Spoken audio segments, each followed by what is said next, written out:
Chapter 1: The Vanishing. The rain came down in thin, whispering sheets over a wide stretch of farmland outside a small Midwestern town. The night was heavy, pressing, the kind that settles on your chest like a weight. At the far edge of the field stood an old scarecrow, swaying gently in the wind.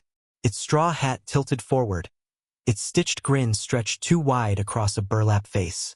But tonight, the scarecrow wasn't still. Tonight there was laughter. Not the laughter of children. Not even the rough bark of men drinking in a bar. This was a strange, hollow laughter that scraped through the dark, as if it came from the scarecrow itself. Mary tightened her grip on her flashlight.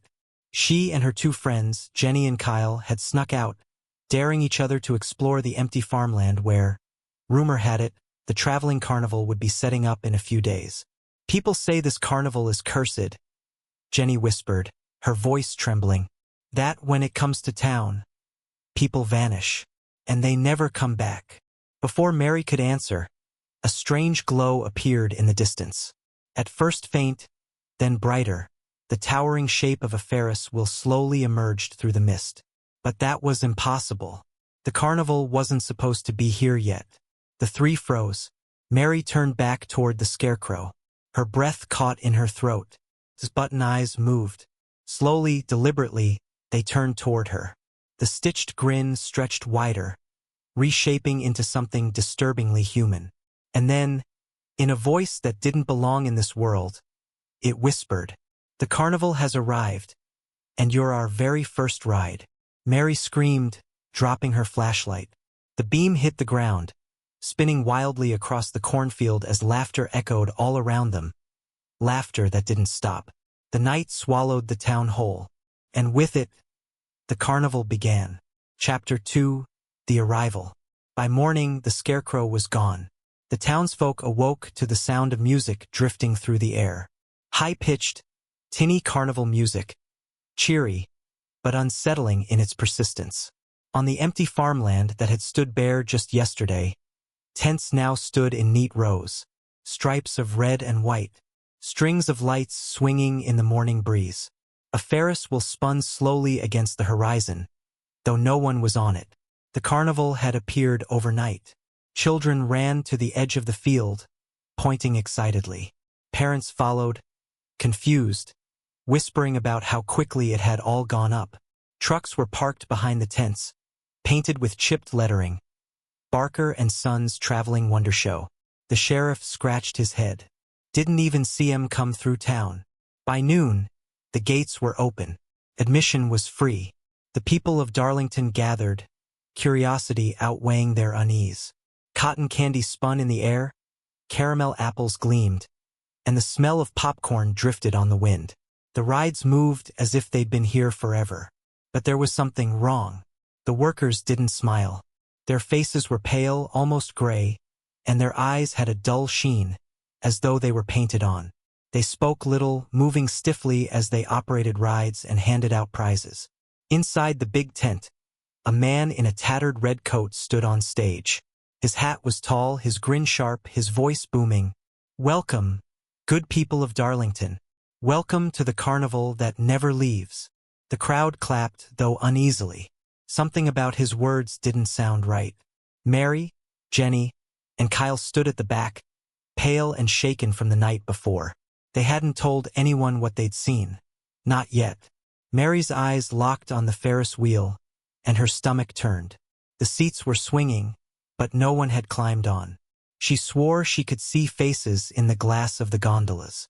Faces pressed against the windows, silently screaming. Chapter 3: First Missing. The first child vanished that evening. A little boy named Tommy wandered into the funhouse. His parents waited outside, but he never came back out. The sheriff led a search, but the mirrors inside only reflected back endless corridors. They searched all night, but Tommy was gone. By morning, whispers spread like wildfire. Didn't the same thing happen the last time the carnival came here? That was back in '62, wasn't it? My uncle used to say they lost 3 kids that summer. Mary, Jenny, and Kyle compared what they had seen. Kyle insisted the Ferris wheel had eyes. Jenny swore she saw hands pressing against the funhouse mirrors. Mary told them about the scarecrow, how it had spoken to her. No one else wanted to listen. The sheriff told the parents Tommy had probably run away. But the town knew better. And then, another girl vanished. This time from the carousel. She had climbed on a painted horse, laughing. The ride spun, music blaring, and when it stopped, her horse was empty.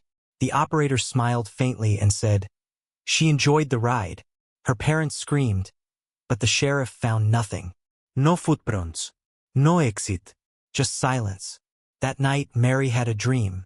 She stood in the field, staring at the Ferris wheel. But instead of seats, it carried cages. Inside each cage were people, dozens of them. Their faces pale, their mouths open in endless screams. The wheel turned slowly, feeding the carnival itself. She woke up shaking, the sound of carnival music still ringing in her ears. Chapter 4: The Feeding. The carnival grew hungrier.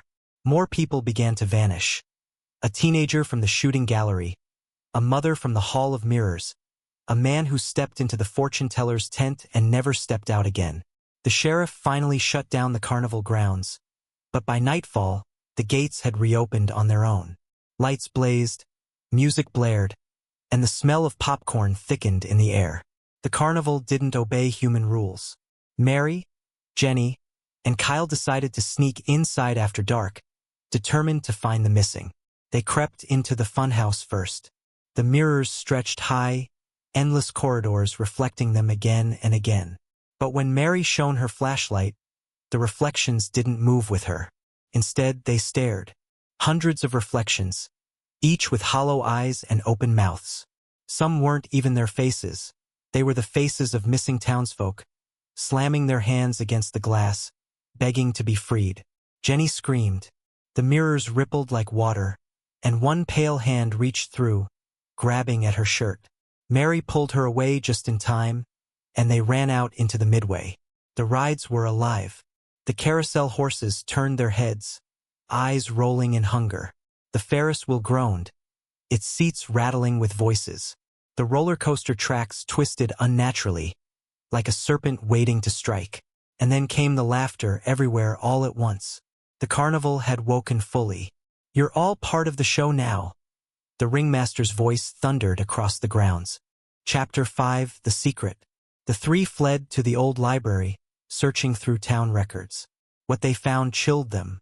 The carnival had appeared in Darlington before, in 1902, in 1937, and again in 1962. Each time, people had vanished. Dozens of them. And each time, the carnival left without a trace, moving on to the next unsuspecting town. A faded newspaper clipping called it the carnival that never left. The reason? Survivors claimed they could still hear the music years later, drifting through the cornfields at night. Mary slammed the book shut. "It's not just a carnival. It's alive." Jenny nodded, pale. "It feeds. Every few decades it comes back, and it feeds."